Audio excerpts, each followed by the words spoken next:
우리 함께 합독하도록 하겠습니다. 우리 1절과 2절 우리 합독하겠습니다. 시작.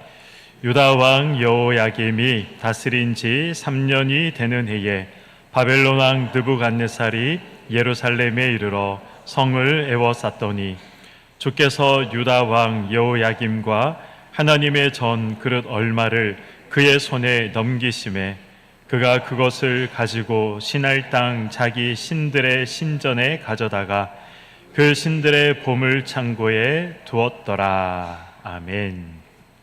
네, 제가 앞자리에 앉아서 이제 찬송을 부르고 있는데 우리 뒤에서 우리 피택 권사님들과 집사님들의 찬양 소리가 들리니까 너무 좋았습니다. 네, 우리 이제 지정석 알고 계시죠? 우리 또 밖에 나가시면 이제 훈련 점검표가 붙어 있습니다.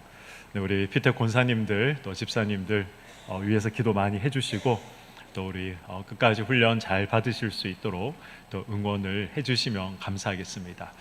네, 훈련 점검표 우리 보신 분들은 아시겠지만 네, 훈련이 결코 만만하지 않습니다. 90일 동안 성경도 일독하셔야 되고 네, 그리고 새벽기도 점검표도 있고 예배뿐만 아니라 목사 이 큐티 이제 나눔도 이제 시작을 하시거든요. 네, 우리 큐티도 하시고 또 나눔도 하셔야 되고 뿐만 아니라 이제 매주일마다 또 제가 교육하는 시간도 예배 후에 또 되어 있습니다. 이제 전도도 하셔야 되거든요. 그 태신자 작정란도 있습니다. 그래서 제가 신대원 때 면접하시는 교수님이 지금까지 몇 명 전도해 봤냐 다 물어보시더라고요. 네, 한 명도 전도를 못했습니다. 그런 이제 대답을 하는 그 이제 지원하는 그 전도사님이 계셨습니다. 제가 그 신대원 때 그분을 제가 보지를 못한 것 같아요. 아마 신대원을 떨어진 것 같습니다. 그래서 참 그 목사가 되겠다고 하는 사람인데 아직 영혼 구원을 한 명도 못했다라는 것에 대해서 교수님이 그렇게 좋게 생각을 안 하신 것 같아요. 저도 그게 생각이 나서 우리가 이제 중직으로 또 이제 임명이 되시는데 또 영혼 구원에 대해서도 좀 마음을 가지시면 좋겠다라는 마음이 들어서 우리가 태신자를 작정하고 또 우리가 전도하는 그러한 또 이 훈련의 기간이 되었으면 좋겠다라는 마음이 들어서 그런 이제 또 작정하는 그러한 이제 시간도 가지면 좋을 것 같습니다. 아무튼 우리 성도님들은 우리 피택 권사님들과 집사님들을 위해서 기도 많이 해주시고 우리 또 부끄러움 없는 하나님 앞에서 그런 일꾼으로 우리 또 세워질 수 있도록 많이 격려해 주시면 감사하겠습니다. 네, 우리 오늘 말씀은 다니엘서 1장 1절과 2절의 말씀입니다. 저는 오늘 관점, 어떤 관점으로 우리가 세상을 살아가야 할 것인가 라는 것을 가지고 함께 하나님의 말씀을 나누도록 하겠습니다. 이 관점을 어떤 관점을 가지고 세상을 살아가는가에 따라서 우리는 크게 두 부류의 사람으로 나눌 수가 있을 것 같습니다. 지금도 우리가 예배를 드리고 있지만 저를 보시면서 참 저 목사 잘생겼다 이렇게 생각하시는 우리 대부분의 성도님들과 극소수의 저렇게 생겼을까 또 이렇게 생각하시는 우리 성도님들도 계실 것 같습니다. 이렇게 이제 사람들마다 보는 관점들이 다 다른 것이죠. 또 이제 세상을 살아가면서 이 중심추를 우리가 어디에 두느냐에 따라서 또 이 세상을 보는 눈이 다른 것 같습니다. 세상을 살아가면서 이 재물에, 물질에 중심추를 두게 되면 이 성공과 실패는 물질을 많이 가지고 있느냐, 그렇지 못하느냐에 따라서 우리가 성공과 실패를 나눌 수도 있는 것이죠. 혹은 이 힘에 우리가 중심추를 두고 있는 사람은 권력을 가지고 있느냐, 그렇지 못하느냐에 따라서 나는 갑이다, 너는 을이다, 아니면 나는 을이다, 너는 갑이다, 이런 식으로 우리는 세상을 구별짓게 되는 것입니다. 오늘 본문에 나와 있는 이 두 절의 말씀, 굉장히 짧은 말씀이지만 그래서 정말 아무 의미가 없다 이렇게 생각할 수 있는 그런 말씀이지만, 그러나 이 두 절의 말씀은 이 하나의 사건을 바라보는 두 개의 관점이 명확하게 드러나 있는 그러한 말씀입니다. 오늘 본문에 기록된 이 서로 다른 두 관점을 우리가 이해하기 위해서는 약간의 이 역사적인 지식이 먼저 우리에게는 필요합니다. 우리가 알고 있는 것처럼 이스라엘은 솔로몬이 죽고 난 다음에 이 남과 북으로 나뉘어지게 됩니다.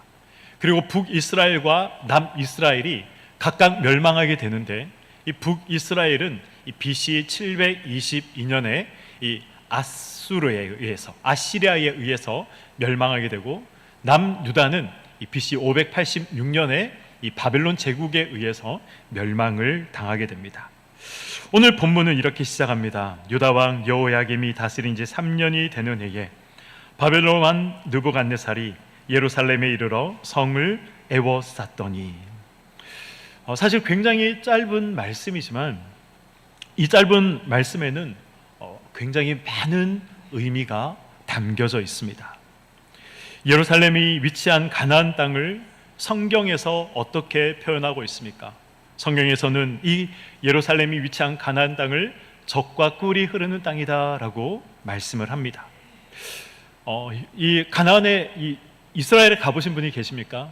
제가 가본 이스라엘은 젖과 꿀이 흐르는 땅이라고 이야기하기에는, 그렇게 표현하기에는 너무나도 척박한 땅이었습니다. 지형적으로, 지리적으로, 외교적으로 이 세상 그 어떤 나라보다 위험하고 척박한 곳이 이스라엘이었습니다. 당시 이스라엘 상황을 한번 보시기 바랍니다. 서쪽에는 이 강력한 해양 민족인 블레셋 민족이 자리 잡고 있었습니다. 동쪽으로는 이 암몬과 모압 조속들이 이 틈만 나면 이스라엘을 공격해 오고 있었습니다. 그리고 이 북쪽과 남쪽에는 누가 있었습니까? 이 당대의 최강대국이었다라고 이야기할 수 있는 바벨론과, 그리고 또 이 이집트, 애굽이 자리 잡고 있었습니다. 그래서 애굽이 북쪽에 있는 이 아수르, 이 북쪽에 있는 이 아수르를 침략하기 위해서 반드시 지나가야 했던 것이 가나안 땅이었죠. 이스라엘이었습니다. 그리고 아수르 역시 이 애굽을 침략하기 위해서 통과해야 하는 땅이 바로 이스라엘, 이 가나안 땅이었습니다. 그래서 이 양 강대국 사이에 늘 전쟁의 소용돌이 속에, 또 위협 속에 살아야 했던 것이 바로 이스라엘 나라였던 것입니다. 열악한 환경이었고 늘 위기에 처한 민족이었지만, 하나님께서 이 이스라엘 백성들에게 역사를 통해서, 또 선지자들을 통해서 끊임없이 말씀하신 한 가지 사실이 있습니다. 그 한 가지 사실이 무엇입니까? 너희들의 흥망성쇠는 주변에 있는 강대국 손에 있는 것이 아니다. 너희들의 흥망성쇠는 내 손에 있는 것이다. 이것이 바로 이스라엘 역사를 통해서, 그리고 선지자를 통해서 하나님께서 그들에게 말씀하신 말씀이었습니다. 위기의 상황에 처해 있었음에도 불구하고 하나님을 의지하고 하나님을 잘 섬길 때에는 그들의 땅은 젖과 꿀이 흐르는 땅이었습니다. 그런데 하나님을 의지하지 않고 하나님을 떠날 때에는 외세의 침략을 받아서 너무나도 척박하고 피폐한 땅이 바로 가나안 땅이 되었던 것입니다. 하나님을 떠나면 죽고 하나님과 함께하면 이 살 수 있다는 것이 이스라엘 백성들에게 하나님께서 말씀하시고 보여주셨던 그러한 메시지였던 것이죠. 하나님 안에 있을 때 젖과 꿀이 흐르는 땅으로 모든 필요들을 하나님께서 공급해 주셨지만, 그러나 하나님 밖에 있을 때, 하나님으로부터 벗어날 때 이 외세의 공격으로 이 말도 못할 그런 어려움과 아픔을 겪었던 것이 바로 이스라엘 민족들이었습니다. 그래서 강대국에 둘러싸여 있을 때에도 강대국을 의지하지 말고 하나님을 의지해라. 그것이 이스라엘 백성들을 향한 하나님의 끊임없는 외침이었고 메시지였습니다. 그러나 이번에는 좀 달랐습니다. 이 여호야김, 이 다니엘서 1장 1절에 등장하는 이 여호야김의 아버지가 누구입니까? 이 성경에서 유일하게 오점이 기록되지 않은 왕, 다윗보다 솔로몬보다 더욱 말씀을 잘 지켰다, 그 지키기 위해서 노력했던 왕, 바로 요시야 왕이었습니다. 열왕기하 23장 25절에 보면 성경은 요시야를 이렇게 평가하고 있습니다. 23장 25절의 말씀입니다.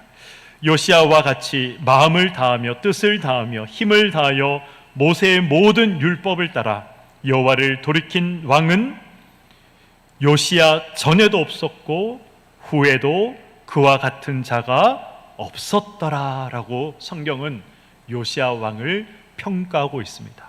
요시야 전에도 없었고 요시야 후에도 없었다. 다윗도 솔로몬도 요시야와 같지 않았다라고 이야기할 수 있는 것이죠. 요시야는 너무나도 신실하게 하나님을 섬겼던 왕이었습니다. 23년 동안 이 말씀으로 나라를 개혁하며 이스라엘 백성들이 하나님 앞에 다시 돌아올 수 있도록 혁혁한 공을 세웠던 왕이 바로 요시야 왕이었습니다. 유다 역사상 가장 하나님 앞에 신실한 왕이다, 그렇게 평가하고 그렇게 이야기해도 과언이 아닐 만큼 요시야는 하나님 앞에서 마음을 다하고 힘을 다하고 뜻을 다하는 그런 왕이었습니다. 유월절을 다시 회복시키고 이방에게 드리던 모든 제사들을 다 폐했던 그런 대단한 왕이었습니다. 이런 위대한 요시야가 39살이라는 이 젊은 나이에 애국과의 전쟁에서 이 전사하게 됩니다. 하나님을 정말 이 사랑했던 왕이었음에도 불구하고 이 전쟁에서 패할 수밖에 없었다는 이 충격적인 사실 때문이었을까요? 요시야의 아들들은 하나님을 사랑하지 않았습니다. 하나님의 말씀을 따르지 않았습니다. 하나님의 계명을 따르지 않았습니다. 마음을 다하고 힘을 다하고 뜻을 다하여 자신들의 아버지는 하나님을 사랑하고 하나님의 계명을 따랐지만, 그러나 이 아들들은 하나님의 말씀을 따르지 않았습니다. 요시야가 죽고 난 후에 애굽 왕은 예루살렘을 쳐들어왔고 그 당시에 23살이었던 이 둘째 아들 여호아하스를 왕위에 올립니다. 그리고 불과 3개월 만에 폐위시켜버리고 첫째 아들인 여호야김을 다시 왕위에 앉히게 됩니다. 그런데 이 여호야김은 굉장히 악독하고 악랄한 왕이었습니다. 이때 남유다의 선지자가 누구였느냐? 우리가 잘 알고 있는 예레미야가 선지자였습니다. 예레미야 역시 이 요시야의 이 죽음 때문에 크게 슬퍼하고 있었고 이 마음에 큰 상처를 안고 있었습니다. 요시야와 함께 정말 멋지게 다시 한번 개혁을 주도해 나가야겠다, 이 나라가 다시 한번 더 하나님 앞에 바로 설 수 있도록 이 요시야 왕과 함께 다시 이 나라를 쇄신해야겠다, 말씀으로 세워나가야겠다, 그렇게 예레미야도 생각하고 기대하고 있었을 것입니다. 그런데 그 요시야가 전쟁에서 죽었던 것입니다. 예레미야 선지자도 이해할 수 없었을 것입니다. 왜 하나님께서 이런 위대하고 훌륭한 왕을 데려가셨을까? 예레미야 선지자도 이해할 수 없었습니다. 하지만 이 요시야의 죽음보다 이 예레미야 선지자의 마음을 아프게 했던 것이 있습니다. 그것이 무엇입니까? 그 요시야 왕들, 이 왕의 아들들의 바로 폭정이었습니다. 예레미야 22장에 보면 이 예레미야가 여호야김에게 이야기하는 장면이 나옵니다. 이 여호야김에게 이 예레미야가 어떤 이야기를 합니까? 당신의 아버지는 먹지도 마시지도 않고 하나님의 정의와 공의를 위해서, 백성을 위해서, 나라를 위해서 힘쓰고 있었는데, 그래서 당신 아버지 때에는 이 나라가 형통했고 이 나라가, 이 백성들이 배불렀는데 왜 당신은 당신의 눈과 당신의 배를 채우기 위해서 그렇게 애쓰고 힘쓰느냐? 당신의 탐욕과 당신의 이 무지한 피 흘리는 그 죄 때문에 이 나라가 망할 것이다. 그렇게 여호야김을 향해서 호통치는 장면이 등장하고 있습니다. 백성들이 타락하거나 왕이 죄를 지으면 선지자들이 했던 말이 무엇입니까? 회개해라. 하나님께서 회개하면 용서해 줄 것이다. 돌아와라. 이것이 성경 전체를 볼 때 선지자들이 했던 말입니다.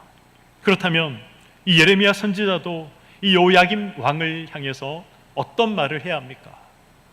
회개하십시오. 하나님 앞에 돌아오십시오. 애굽을 의지하지 말고 하나님을 의지하십시오. 이렇게 말해야 하는 것이 아마 정상적인 그런 권면이고 말이었을 것입니다. 그런데 예레미야는 이 여호야김 왕에게 일절 그런 말을, 그런 충고를 하지 않습니다. 오히려 예레미야가 어떤 말을 이야기합니까? 항복하라는 것이죠. 항복하십시오. 이 바벨론에게 항복하십시오. 이 바벨론은 앞으로 강한 나라가 될 것이기 때문에 항복하지 않으면 우리는 멸망당할 것입니다. 바벨론의 포로로 우리가 끌려갈 것입니다. 이렇게 이야기를 하는 것이었습니다. 이 말을 들은 여호야김은 분노했을 것입니다. 그리고 하나님이 자기를 떠나셨다, 자기를 벌할 것이다, 이런 말을 들었기 때문에 어쩌면 낙심했을지도 모르겠습니다. 이제 아무 희망이 없단 말인가, 그냥 이렇게 바벨론에 의해서 나라가 멸망당해야 한단 말인가 라고 생각을 하며 그렇게 3년이라는 시간이 흐르게 되었습니다.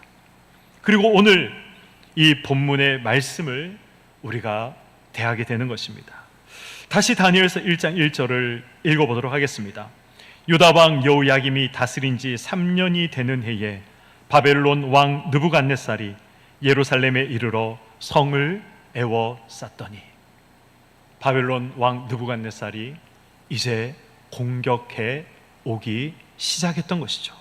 설마 했는데 아브라함의 하나님, 이삭의 하나님, 이 야곱의 하나님께서 이 백성을, 하나님이 선택하신 이 선민 이스라엘을 버리시지 아니하실 것이다, 그렇게 기대했는데 진짜 바벨론이 쳐들어와 예루살렘 성을 에워싸고 있었던 것입니다. 그리고 이 바벨론에 의해 예루살렘이 멸망하게 되었던 것이죠. 그런데 오늘 본문은 이러한 절망적인 현실을 아주 다른 관점에서 이야기하고 있습니다. 그 다른 관점이 바로 2절에 기록이 되어 있는 것이죠. 2절 말씀입니다. 주께서 유다 왕 여호야김과 하나님의 전 그릇 얼마를 그의 손에 넘기심에 그가 그것을 가지고 신할 땅 자기 신들의 신전에 가져다가 그 신들의 보물 창고에 두었더라. 1절은 일반적인 이 역사의 관점에서 이야기를 하고 있는 것이고, 2절은 성경적인 역사적인 관점에서 기록되어 있는 것입니다. 이스라엘을 바벨론 왕에게 넘겨준 사람이 누구라고 말씀하고 있습니까? 2절의 말씀을 한번 잘 보시기 바랍니다. 펜이 있는 분들은 밑줄을 제가 말하는데 한번 그어보시기 바랍니다. 유다 왕 여호야김과 하나님의 전그릇 얼마를 그의 손에까지 한번 줄을 그어보시기 바랍니다. 유다 왕 여호야김과 하나님의 전그릇 얼마를 그의 손에, 한번 밑줄을 그어보시고 그 부분을 빼고 2절을 제가 다시 읽어보겠습니다. 그 부분을 빼고 2절을 다시 읽으면 이렇게 됩니다. 주께서 넘기심에, 주께서 넘기심에. 지금 누가 이스라엘을 넘겼다 말씀하고 있습니까? 주께서, 하나님께서 지금 바벨론 왕에게 이스라엘을 넘겼다, 남유다를 넘겼다, 그렇게 말씀하고 있는 것입니다. 일반적인 이 역사적인 관점에서 보면 약소국이 강대국에 의해서 멸망당하는 것, 이것은 너무나도 당연한 것이죠. 멸망당해서 전리품을 뺏기는 것, 강대국이 약소국에 승리해서 전리품을 취하는 것, 이것은 너무나도 당연한 것입니다. 그러나 성경적인 관점에서 본다면 이것은 하나님께서 허락하셨기 때문에 일어난 것이다 라고 지금 2절은 말씀하고 있는 것입니다. 주께서 넘기심에, 주께서 넘기심에 라는 이 말에서 유다를 바벨론에 넘겨버리신 하나님이 어쩌면 우리는 너무하다, 무정하다, 그래서 하나님을 비난하고 비판할 수도 있을지 모르겠습니다. 그러나 사실 저는 이 말씀 때문에 큰 위로를 받습니다. 우리가 처한 상황을 보면 답답한 상황들을 마주할 때가 있습니다. 오늘날 우리의 모습을 보면 가슴이 아플 때가 있습니다. 그래서 왜 하나님께서 이런 고난과 이런 아픔과 이런 어려움들을 당하게 하시는가라는 질문을 우리는 던질 때가 있습니다. 그럼에도 불구하고 주께서 넘기심에, 하나님께서 넘기셨다는 이 말씀이 우리에게 위로가 되는 이유가 무엇입니까? 하나님이 모르시는데 일어나는 일이 아니라는 말입니다. 하나님의 능력 밖에서 일어나는 일이 아니라는 말입니다. 하나님의 주권 가운데, 하나님의 주권 안에서 이 모든 일들이 우리에게 일어나고 있다는 말입니다. 그래서 이 말씀이 저에게는 위로로 다가오는 것입니다. 이스라엘이 비록 망했지만 그러나 망한 것이 아니었습니다. 하나님이 패한 것이 아니었습니다. 예루살렘이 바벨론에 의해서 포위되었고, 그래서 이후에 어떤 일들이 일어나게 됩니까? 다니엘이 사자굴에 던져지게 되고, 사드락과 메삭과 아벳느고가, 제가 지난주에 설교를 했지만 이 풀무불에 던져지게 되고, 하나님의 백성이 말할 수 없는 이 온갖 수모를 당하게 되는 그런 어려움들이 일어나게 됩니다. 사자굴 속에 그러나 다니엘이 들어가서 물려 죽지 않습니다. 사드락과 메삭과 아벳느고가 풀무불에 던져지지만 그 불 속에서 타 죽지 않습니다. 여호와 하나님이 주인이셨기 때문에 이 모든 일들이 가능했던 것이죠. 여호와 하나님이 이 땅을, 아니 온 우주 만물을 다스리시는 역사의 주인이시기 때문에 이 모든 일들이 가능했던 것입니다. 이 바벨론 느부갓네살 왕은 예루살렘 성전에 있던, 이 성전에 있던 그 그릇 얼마를 가져다가 신할 땅 자기 신들의 신전의 보물 창고에 그것을 넣어두었다라고 2절은 기록하고 있습니다. 성전 그릇을 귀하게 여겨서 그것을 자기 신들의 보물 창고에 넣어두었다, 단순히 그런 의미가 아닙니다. 이스라엘 성전을 짓밟았다는 것이죠. 그리고 고대 근동 이 전쟁에서 승리한 국가는 우리가 믿고 있는 신이 너희들이 믿고 있는 신보다 더 위대하고 강하다라는 의미에서 이 전쟁에서 승리하게 되면 전쟁에서 패한 신의 신상을 자기들이 믿는 이 신의 신전에 갖다 두는 그러한 경우가 종종 있었습니다. 그런데 이스라엘을 정복하고 나니 이스라엘 사람들이 믿는 하나님의 그 성전에 들어가 보니 신상이 있습니까? 없습니까? 없습니다. 하나님이 만들지 말라 그러셨기 때문에 이스라엘이 믿는 그 하나님이 계신다는 그 성전에 들어가 보니 아무런 신상이 없는 거예요. 그런데 이스라엘 백성들이 그 성전의 그릇들을 거룩하게 여기고 또 중요하게 생각을 했던 것이죠. 그래서 신상 대신 그 성전의 그릇들을 자기들의 신이 있는 그 신전 보물 창고에 그 그릇을 갖다 두었던 것입니다. 의미가 무엇입니까? 우리가 믿는 신이 너희가 믿는 신보다 더 강하고 더 위대하다. 그 의미가 이 2절의 말씀 속에 들어가 있는 것입니다. 아마 거기에는 바벨론에 패한 모든 나라들의 우상들이 즐비했을 것입니다. 느부갓네살은 이제 유대인의 신, 이 하나님이 자기들의 신 앞에 무릎을 꿇었다, 그렇게 생각했을 것입니다. 바벨론 왕만 그렇게 생각을 했을까요? 어쩌면 선민이라고 생각했던 이스라엘 백성들도 그렇게 생각했을지도 모르겠습니다. 그래서 하나님이 자기들을 떠났다, 그렇게 생각했을 것입니다. 하나님이 패한 줄 알았습니다. 그러나 오늘 본문은 이렇게 말씀하고 있습니다.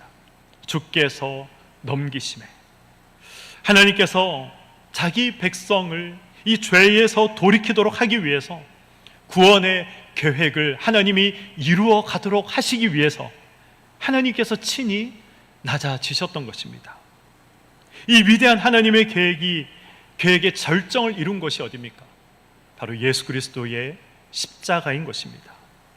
유대인들이 넘겼고 로마인들이 죽였지만, 그래서 예수님이 실패한 줄 알았지만 하나님께서 예수 그리스도를 십자가에 달리도록 그렇게 하나님께서 넘기신 것이고 허락하신 것이고, 그리고 하나님께서 다시 부활시키신 것입니다. 그리고 온 인류의 구세주로 예수 그리스도를 부활의 첫 열매로 삼으셨던 것입니다. 이 모든 것들을 누가 하셨습니까? 하나님께서 하신 것입니다. 주께서 넘기심에. 이 십자가 사건이 저와 우리의 삶을 주관하고 있다면, 우리가 비록 고난 가운데 있더라도 우리는 하나님의 이 섭리 때문에 위로를 받을 수 있고, 또 다시 한번 용기를 얻을 수 있는 것입니다. 요즘을 교회 순환시대다, 그런 이야기를 우리는 종종 하곤 합니다. 그래서 문을 닫는 교회들이 늘어나고 교회를 떠나는 사람들이 속출하고 있다, 이런 이야기들을 우리가 듣게 되죠. 교회를 향해 손가락질하는 사람들이 많이 있습니다. 왜 그렇습니까? 다 우리의 죄 때문입니다. 목사의 죄 때문이고 성도의 죄 때문입니다. 목사답지 않은 목사 때문이고 성도답지 않은 성도 때문에 그런 것입니다. 우리가 하나님 앞에 바로 서지 않았기 때문에 하나님께서 이 예수 그리스도의 몸된 교회를 세상에 넘겨 주신 것입니다. 그런데 저는 이 절망 속에서도 이 주께서 넘기심에 라는 이 말씀이 저는 저에게 큰 위로가 되었습니다. 비록 우리의 죄 때문에 발생한 그러한 고통과 또 그러한 재앙이라 할지라도 하나님이 결코 우리를 버리지 아니하시고 또 우리를 놓지 않으시는 분이십니다. 그래서 기어이 다시 하나님이 일으키시고 세우실 것이라는 하나님의 약속과 하나님의 주권이 주께서 넘기심에라는 이 말씀 속에 다 들어가 있는 것입니다. 사랑하는 성도 여러분, 망하지 않고 끝나지 않고 하나님은 저와 여러분을 버리시지 않습니다. 포기하지 않으십니다. 바로 이 확신 때문에 다니엘도 또 그의 친구들도 믿음을 지키며 하나님 앞에서 설 수 있었던 것입니다.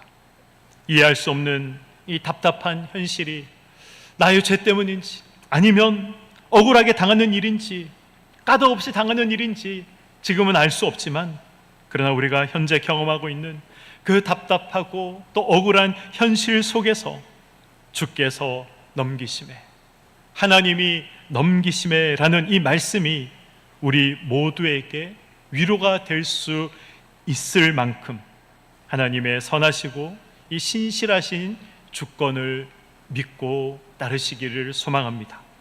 우리가 하나님의 신실하신 주권을 우리가 변함없이 우리가 믿는다면 섭섭하기 이를 데 없는 하나님이 이 넘기심에라는 이 말씀 가운데에도 우리는 하나님이 하셨다, 하나님이 다시 회복시키실 것이다, 하나님이 다시 세우실 것이다 라는 이 고백을 우리는 할 수 있는 것입니다. 하나님이 넘기셨다, 그리고 하나님이 회복하실 것이다 라는 오늘 말씀은 역사의 유일한 주관자가 바로 우리가 믿는 하나님이심을 명백하게 말씀하고 있는 것입니다.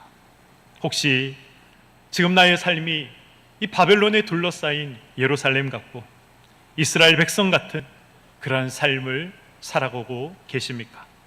이 역시 하나님의 주권적 은혜임을 기억하시기를 소망합니다. 그래서 다시 회복시키실 하나님을 기대하시는 우리 교회 모든 성도님들이 되시기를 소망합니다. 주께서 넘기심에, 하나님께서 넘기심에, 오늘 이 말씀을 꼭 기억하시고 모든 것이 하나님께서 하신다는 이 사실 잊지 마시고 이 한 주를 또 우리의 삶을 살아가시는 우리 교회 성도님들이 되시기를 간절히 소망합니다.